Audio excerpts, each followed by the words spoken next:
मित्रांनो, आज तुम्हाला फळ्यावरती काय दिसतंय? कॅलेंडर. बरोबर.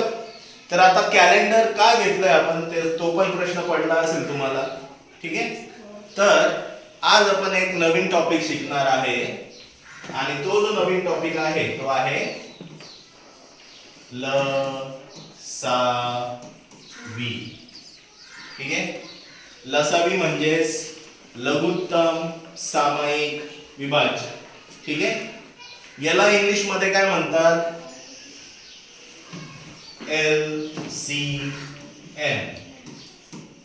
LCM म्हणजे लीस्ट कॉमन मल्टिपल. ठीक आहे. तर हा टॉपिक सुरू करण्याआधी नेमकं LCM काय असतं, लघुत्तम सामायिक विभाजन काय असतं ते आपण एक उदाहरण घेऊन आपण बघणार आहे. ठीक आहे. या तुम्ही दोघं जण इकडे.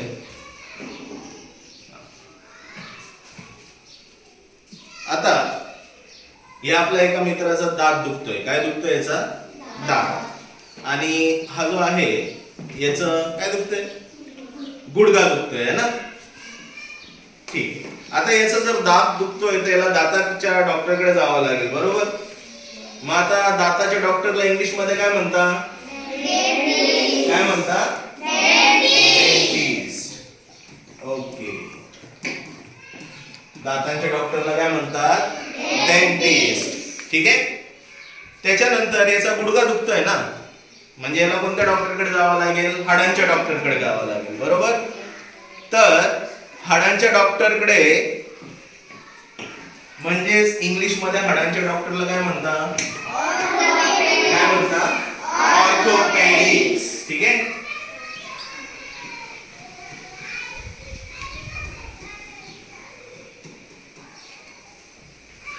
आता यांना दोन डॉक्टरकडे जायचंय. एकाकडे एक याला डेंटिस्टकडे जायचंय आणि याला कोणाकडे जायचंय? ऑर्थोपेडिक्सकडे जायचंय. पण हे दोघं काय आहेत? खूप जिगरी मित्र आहेत. काय दोघं जण? जिगरी मित्र आहे. बरोबर.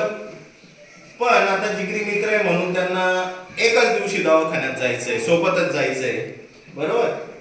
त्याच्यानंतर पण हे जे डेंटिस्ट आणि ऑर्थोपेडिक्स आहे हे काही मित्र नाही. हे दोघं काही मित्र नाही. पण हे दोघं तर मित्र आहेत आणि हे दोघं काही मित्र नाही. बरोबर.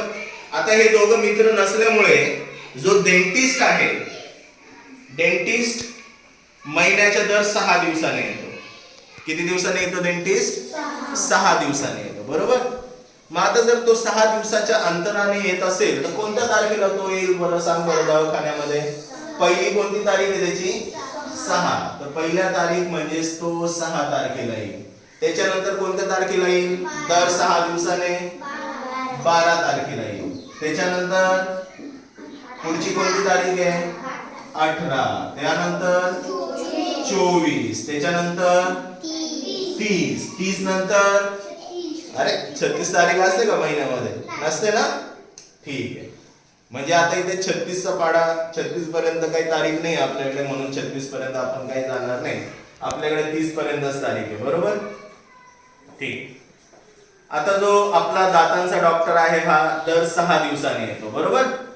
त्याच्यानंतर ऑर्थोपेडिक्स हाडांचा डॉक्टर हा दर 8 दिवसांनी येतो. किती दिवसांनी येतो? दर 8 दिवसांनी येतो. बरोबर. मग आता 8 दिवसाने जर येत असेल, तो